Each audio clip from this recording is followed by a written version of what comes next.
In this video, we're going to look at how you can engage your audience in your presentation.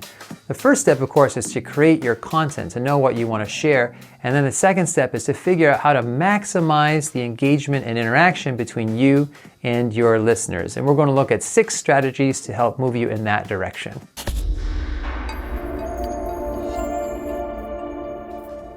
Hello there and welcome back. If this is your first time tuning in to Communication Coach, this channel is here to help people probably like you, rising leaders who want to increase your impact so you can lead the people around you to higher levels of excellence. We're doing a 2-part series in how to engage your audience. In this video, we're going to look at 6 quick tips.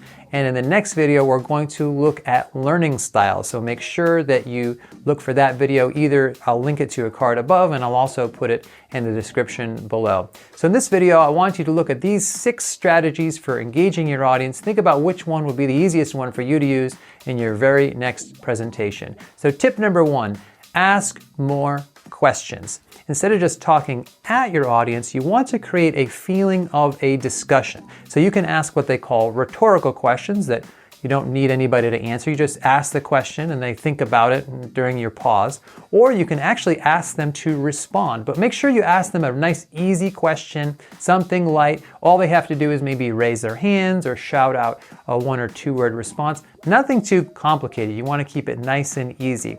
Another thing that you can do is ask your listeners to do something physical. This is tip number 2. Ask them to do something like, hey, I'd like you to take an object out of your pockets, or I would like you to open and flip through a book that you might be looking at. I once saw a speaker, for example, ask everybody to cross their arms. And then once we all had our arms crossed, they talked about comfort and comfort zone a little bit. And then they said, okay, now cross your arms in the opposite direction.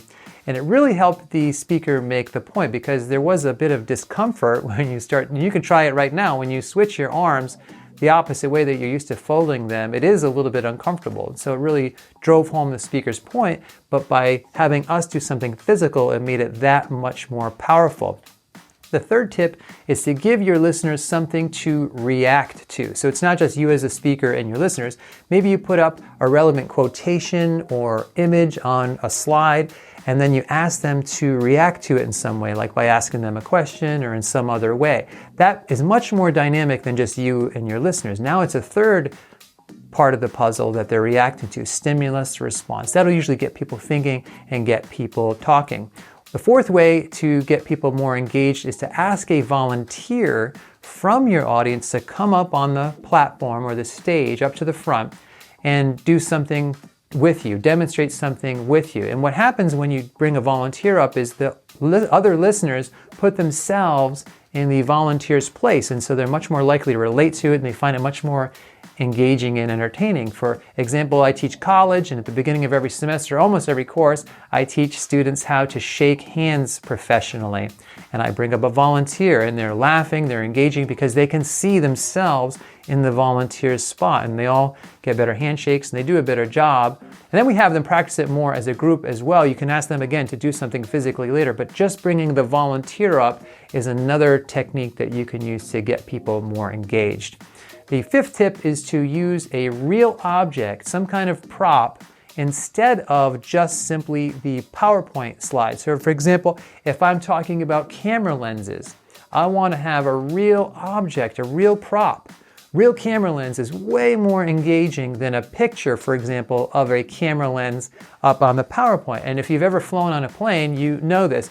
When the flight attendant is demonstrating how to buckle the seat belts, they use the actual object, which is much more interesting to look at than, let's say, that little pamphlet they put about the seat belts in the seat pocket in front of you. I don't look at that pamphlet, but I do look at the person with the object, and I always find it a little interesting how they handle that seatbelt because it's a real object, much more realistic and interesting than a simple image. And the last tip, the 6th tip, is that you can be the prop. Your physical body can be a way to engage your listeners. So the way you gesture, the way you come alive, the way you move around your speaking area. You might even go a little bit into your audience, like up an aisle for a little bit. That's way more engaging than just standing still in one place the whole time. Now you have to be careful. You don't want to move for no reason. You don't want to pace like you're nervous. You have to move with a purpose. But when you move with a purpose, it's much more likely to bring people into the interaction, get them much more excited. So those are my 6 quick tips on how to engage your audiences more effectively in a presentation. Just wanted to remind you there is another video right after this in the card above here or in a link in the description below about how to use learning styles as a schema for interacting with your audience in a more dynamic way. So thanks, God bless, and I will see you in the next video.